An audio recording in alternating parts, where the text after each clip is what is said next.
Oh, I got a PlayStation 4 here. You try to turn it on and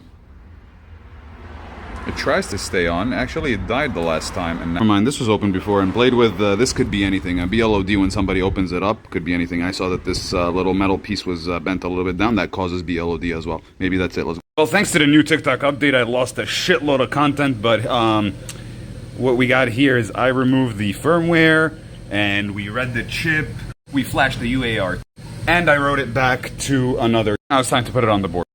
Alright, I have it connected here, and I'm not getting any output on the UART for some reason. We've done this many times before. I'm getting odd results with the UA, so I'm doing a little test. This is the motherboard. I'm about to remove this south bridge right now. All I need to do here is align the vacuum tube, and now that it's aligned here, it's time for me to bring that head down.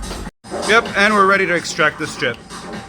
It was a successful liftoff here. Alright, I got the chip here in my hand, and I need it for this board right here. So what we're gonna need to do right now is to go reball it. Attach it to the dirty reballing jig right. Alright, we got it reballed here. Nice. And don't even give yourself an excuse that you can't reball.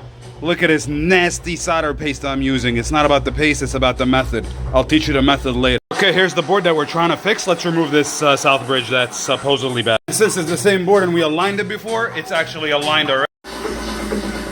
Alright. Let's bring that head down. Perfect.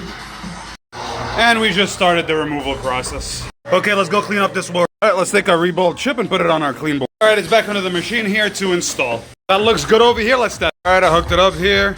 Is it gonna power on? It still powers on, that's a good sign. Is it gonna stay on?